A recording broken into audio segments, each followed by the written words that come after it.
Hi, everyone. This is Kimmerly Dawn, and this is my very first YouTube video starting my very new YouTube channel. Um, I do have other videos that are posted on my channel, but as soon as I figure out exactly how things are going to go, I will probably be taking some of those off. Or, well, no, actually, let me change that. I have another YouTube channel. I'm just wanting to post them on both. It's just that one of them have like a lot of family content on it as well, and one is going to be primarily for this. I had to start off with something that it didn't just hit a nerve with me. It did something today that I was just wanting to address because it it it it, it made me it was a call to action for me. It was a call to action for me. I've been through a lot of different things. I'm telling you, I've been through abuse growing up. I was sexually abused. I'm a childhood sexual abuse survivor. According to the world relief, I was actually sex trafficked. And to be honest with you, that was very surprising to me because I think sometimes when we go through things, we don't think about it in those kind of terms, and I didn't either. But when I sat down and talked to them, they started to explain to me what that really was. And to me, it was just that was my life. It was just the way things were. And I knew it was unhealthy. I knew it was wrong, but there was nothing I could do about it. I was brought up in the house with my grandparents, and I wasn't, the abuse didn't happen there, but I was physically abused in my grandparents' home. I was sexually abused in my mother's home. And that was very extensive. It really is deep. The whole dynamics of it. I'm not gonna go into it right now. I have a podcast called Fly Paper on Spotify, which I'm actively not. I can't say I'm not putting out new episodes right at the moment because I'm looking for a new platform to actually do them and then post them on Spotify because Spotify changed everything. I used to just go pull up my Spotify podcast and just do it, and so that was just ultra convenient and made it a whole lot easier now. They've changed some things. I'm not sure if you can hear background stuff. I hope not. And I say that because, of course, my family's doing life in another room. And I have a grandson. He's very loud, very loud. And I'm also not used to staring at the camera. So, so just forgive me if this thing doesn't turn out perfect this time. I really want the point that I want to make to come across more than anything. So I'm going to strive to do the most professional job that I can. This being my first time, I promise you, I know I have a lot to learn. But when I saw this video, it was actually a reaction video that what's this? Anton Daniels did. And I had recently started listening to him because he kept coming up on my feed. I was like, I like what he's saying. I like, those things. And so I kind of subscribed to his channel. And so this popped up into my feed. And I want to share it with you before I even start to comment on what it is. I'm going to share with the video and let you hear at least some of it because I want you to hear what this young lady that he's reacting to what she said. Okay. And like I said, I know that I keep checking everything. So you see me looking off is because I'm trying to make sure everything is right. Okay. So just hold on one moment here. We're going to get this video up and going. But sometimes it's illogical for people on government assistance to get a job. Just because somebody is able-bodied does not mean that they're able to work. Because you have to look at it from a stance of survival. If I'm getting Section 8, if I'm getting food stamps, if I'm getting all my needs met on government assistance, what do I stand to lose if I go get a job and they start cutting my aid? Now I'm homeless. Now I can't afford to pay my bills. Now my kids don't have food because once you start working, they will start cutting your benefits. And the issue with the system is they don't teach people how to survive without the benefits. The system is designed to keep people on these benefits and depending on the government. What we need is a revamp of the system where we focus on job readiness, where we focus on teaching people budgeting, we focus on teaching people how to spend their money, how to live, how to thrive. Right now, all we're doing is creating a generational poverty. Okay, I'm going to stop the video right there for just a second because I want to address just what she's saying so far, because to some degree she's correct, and that's what made me want to do this video. This is exactly what made me want to start, because the system is designed to keep you on it. Years ago, um, I lived in the projects. I lived in Lexington, North Carolina, in the projects, and I was getting a small check. It was like $272 a month, and I was getting food stamps. Now, that was never my goal. That was never where I wanted to be. My initial intentions for me, because when I started out, just to give you, to help you kind of understand where I'm coming from and what I'm getting ready to say, I'm going to go ahead and tell you this. I was emancipated at 15. Um, I got my first job at 16. As soon as I turned 16 years old, I was able to work, and I that's what I did. I did not drop out of school. I did take a week off of school because once you're emancipated, especially under the circumstances that I was emancipated and how quick it wasn't, I didn't go and petition the court. I had a caseworker. I had a caseworker, and my caseworker had interviewed my family members, and there were several family members that actually said, had suggested that to her, that they suggested that I they suggested that they emancipate me. So that's what she had decided to do. I was a very mature young woman, but I was very mature because the abuse that I went through and the trauma started so early. My mother left when I was 2 years old. Um, she left and married my stepdad. It was I don't know exactly when he started abusing me. I do have memories of as a baby of him doing things to me. And I know that some people say, I can't remember when I was a baby. I couldn't remember until about, let me think, it's been about 5 or 6 years ago. I had memories that started coming back. I had repressed memories. I had repressed all of this for years. So I knew I had been abused. I remembered some of the abuse, but I didn't remember the extensive stuff. There was a lot of things that I had really repressed. And it was because at some point, probably, I think I'm assuming around the age of 12, or around there, maybe earlier, a little bit earlier, but it was around 12, I'm believing, that I had some type of a nervous breakdown because of everything that was going on. In my dynamics, my mother knew about it. There was some involvement there. I'm not going to go in detail, like I said here, but simply because I've already went through that on Spotify. And even though God wants me to tell my story, I understand that for this, he wants me to tell it in a different way, because this has more to do with the effects of what uh, that trauma and growing up in that, what it did to me as an adult and how it affected me as an adult, how it affected my decisions, my decision making, and the changes that I had to make, even to heal, to get to this part of my healing.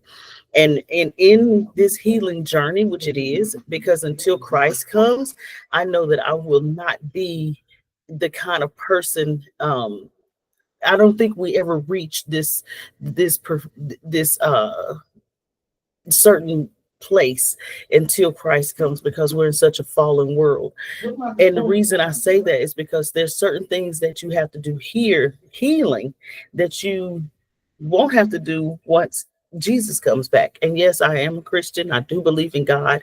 I do believe, um, I have a relationship with him. I'm not religious. I'm a very spiritual person. And I understand that we are we are mind, body, and spirit, and you have to understand this in order to heal. And you, when you see people who go through AA, what's the first thing they got to admit outside of the fact that they have a problem? That there's a higher power, and that's because one, until you understand that there's things outside of you that you cannot control, and that there is a higher power out there, a standard, that there's something out there that has created a standard for you. You cannot heal. So what are you healing to? What are you trying to obtain? You can't say that I'm trying to be healed if there's no standard.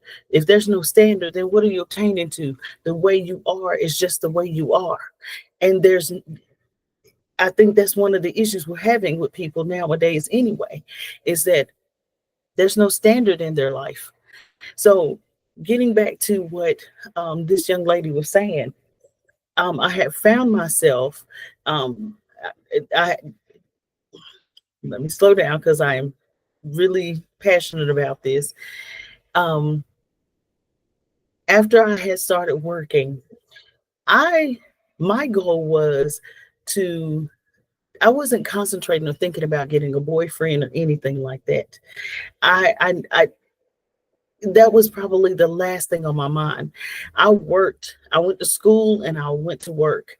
I went to school and I went to work, and I put myself in therapy, and that was my life for a good while. And what I found was that just because you decide that that's what you're going to do, that doesn't mean that the men around you are going to just follow suit. And I actually had young men who would come through. I was a cashier at Food Line, and they would come through and they would ask me out. I would say no, because I'm focusing on me. I'm focusing on trying to get myself together. But the problem came in is that there became this young man who was so persistent that he came in one day, not supposed to be wearing his dress blues because he was in the military, but he asked me out in front of the entire store. Yes, a romantic, an officer and a gentleman moment. And I still was gonna tell him no, but my boss came down. He felt like I was too young to not be dating or doing something, because all I did was go to work and go to school, and I wasn't doing anything else. So he he felt like that was not the life of someone my age. So he said, "Look, I'm letting you off work. I want you to go out with this young man." He came in here doing this huge gesture. That's the least you can do.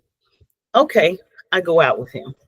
But because I don't understand my worth, I don't understand how this thing is supposed to work. I haven't had a very healthy, I didn't have healthy relationships. And in my life, with my parents, well, let me change that, because I didn't know my dad.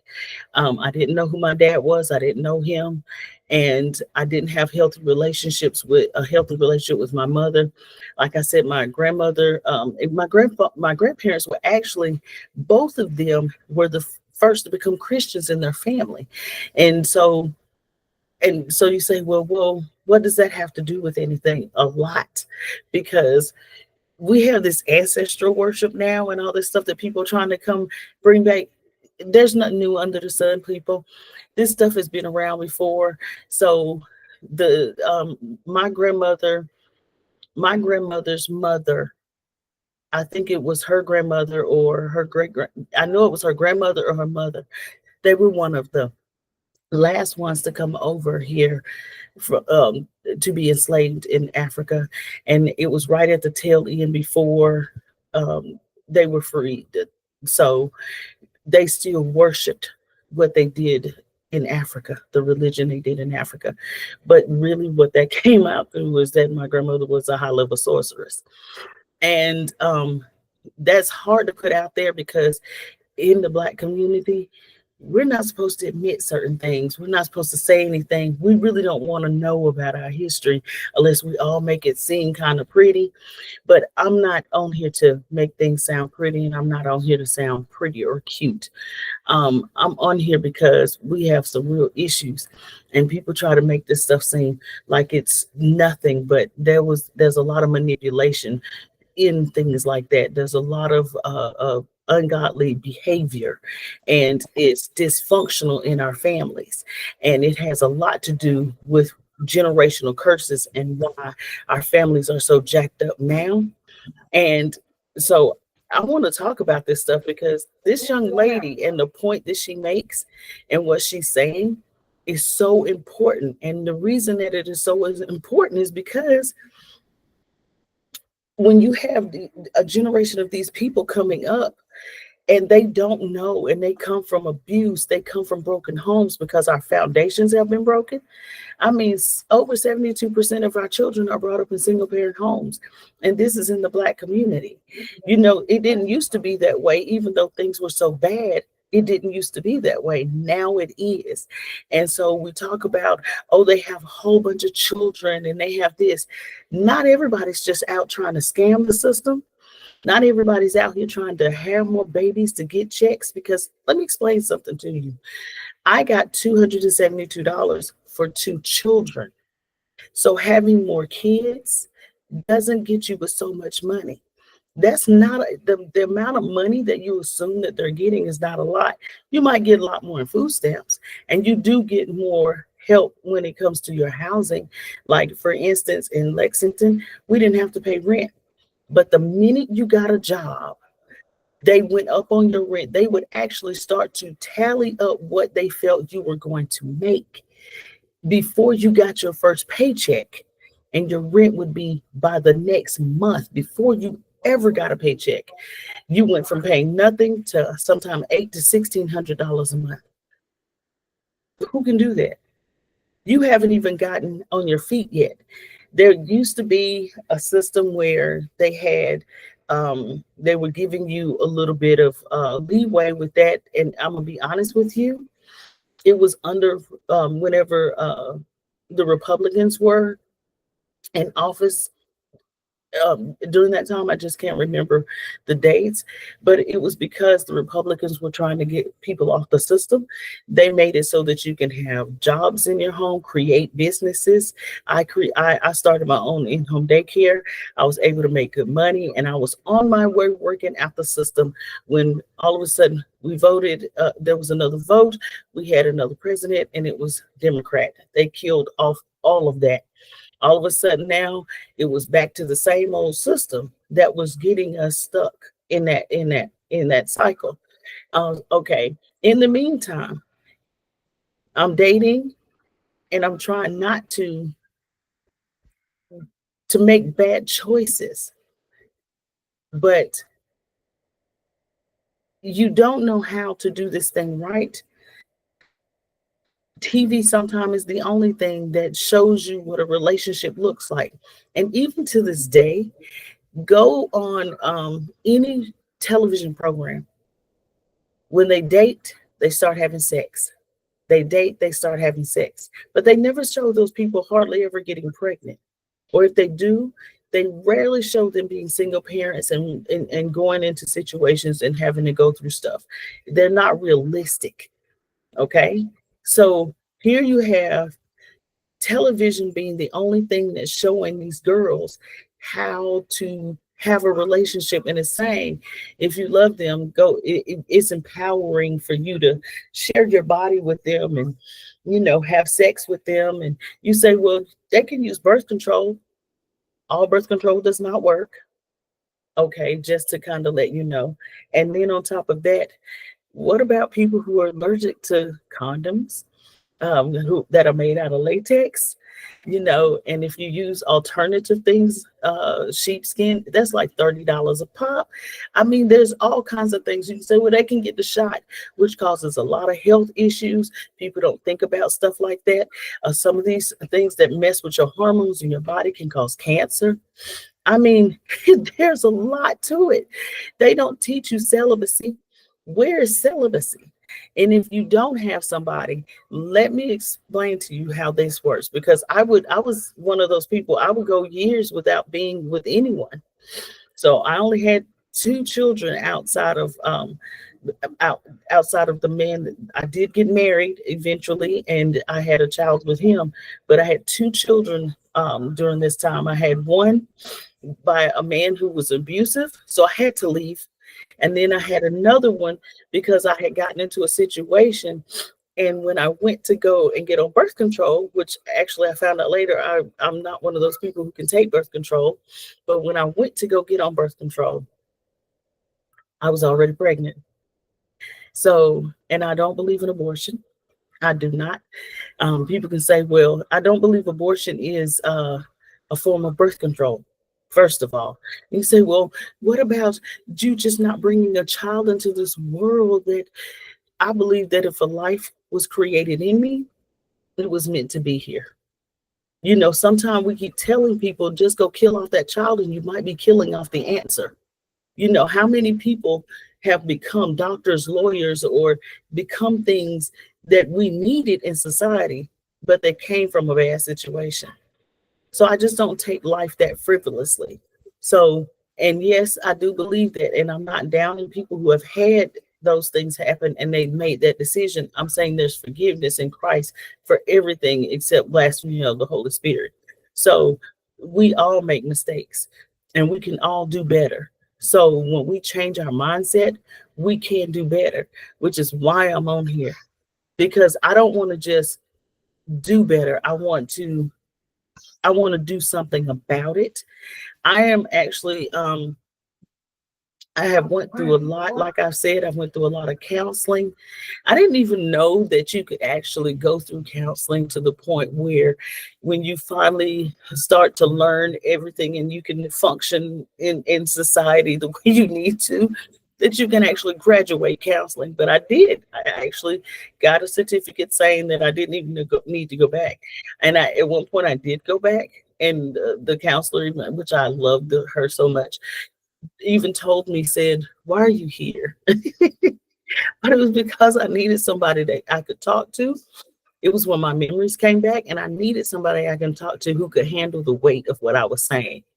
Because the type of things I was talking about, everyday people, it would be too much. They couldn't handle it. The things I went through growing up were it was that bad. Let me put it that way.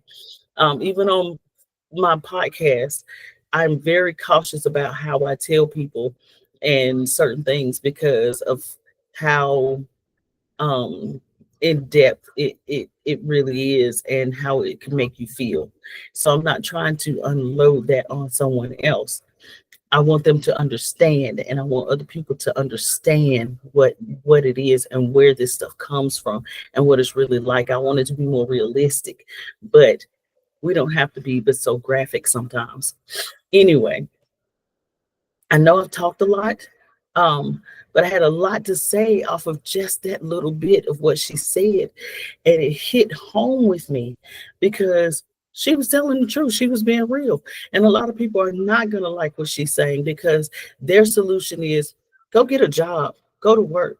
And they're not thinking about the fact that now they need childcare. So even if they go to social services, they need childcare, they need transportation, and there's help for these things. I'm not saying there's not, but what I'm saying is when you have a broken individual who doesn't know how to make good choices and you tell them to just stop doing something and they don't have a good model for what that is. And here's the thing, there's probably a lot of healthy people out there who are saying, but I'm a healthy individual. Why are they not? I'm a model, but they don't see you. You don't live in their neighborhoods. You're not around them every day. They don't see what that looks like. So they're going to need help getting from this place to this place. That takes some effort. A lot of people don't know what healing looks like or what to expect. There's certain things that I went through. If it wasn't for my relationship with Christ, there's no way. And when I say that relationship with Christ, it wasn't just me. It wasn't church. It wasn't me going to church that helped me. It was that I had a relationship with Christ, that I could hear the Holy Spirit, and He would tell me things that the hard stuff. He would tell me the things that I needed to hear. We have to get back to this place to where we can hear him and understand that this is real, that life is spiritual, not just physical, that life is spiritual. And we have to go at it that way, spiritually, physically, and mentally. We can't just deal with the physical, we can't just deal with the mental, and we can't just deal with the spiritual by itself. We have to deal with all three. And because we're not solving our problems. We're looking at the world and saying, bad people over there, just stop. Oh, why don't they just get it? You know, it doesn't make any sense. Our foundation is messed up. Who moves into a house with a broken foundation? Nobody. Nobody. And if you do, you're still going to have to fix that foundation. You may even have to tear that house down and rebuild because you need a good foundation.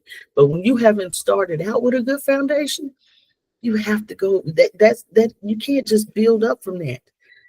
There's things that God has had to deal with me on, and it had to do with where I came from, the trauma from my foundation. I met my dad when I was 20 years old. 20. That's all them years without a healthy male in my life. Every relationship that I had, and I'm not speaking relationship like boyfriend, girlfriend, I mean with my grandfather, with uncles, with just any male, the majority of them were unhealthy. I didn't see healthy relationships. I have one uncle who has been a serial monogamous ever since I have known him as a child. And then I had one uncle that he got married, but unfortunately things did not work out in his marriage. He was the most healthiest one, and we spent a lot of time together until there was other things that came in and made and created it. I'll just put it this way, to where he couldn't even be around. So there's very limited experience that I've had to show me something different. So you say, well, how did you get where you are now? I'm a single mom. Not even the marriage that I had, I ended up married to a narcissist. I believe he was a narcissist. And the only reason I say that is because I didn't know anything about narcissism when I married him. It was the stuff that I went through that it was so weird, even with him and the dynamics with his mom. It was so weird that when I came out, I'm a researcher, I'm a learner. I like to learn things. So I went into research mode, and I was like, when I ran into a video about from a recovering narcissist, Lee Hammock. I if you have issues, check this man out. He's called it's mental illness. And I was like, okay, this is exactly what I went through. And then there was another, I think she's a psychologist or something. Oh gosh, I can't remember her name. It's Remini. I'm messing her name up. But anyway, um, um, I checked her out, and it was several other videos, and I started to learn. And I was like, okay, now I understand. I am dealing with a narcissist. Um, See, I told you. If you can hear my grandson. So it was a situation um where my grandson kind of caught my mind. But it was a situation where I started to learn that my mother was a narcissist and all these things. So I had to learn what narcissism was and how I ended up with one. I am highly or empathetic, or however you want to put it. I don't say that as into I'm into any new age, but having empathy or deep empathy or having an empathic ability does not mean that you are in the new age. I believe that you have spiritual gifts and you can use them for God, or you can use them over there because they're given without repentance. Um,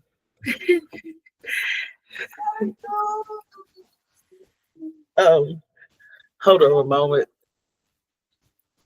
Sweetie, give me a minute. I'm recording, and after I record, I'll let you come in. I don't know how to pause this. I have to stop recording for just a second so I can go and check on my grandson. I want to make sure he's okay. Let me and and I will come right back and finish.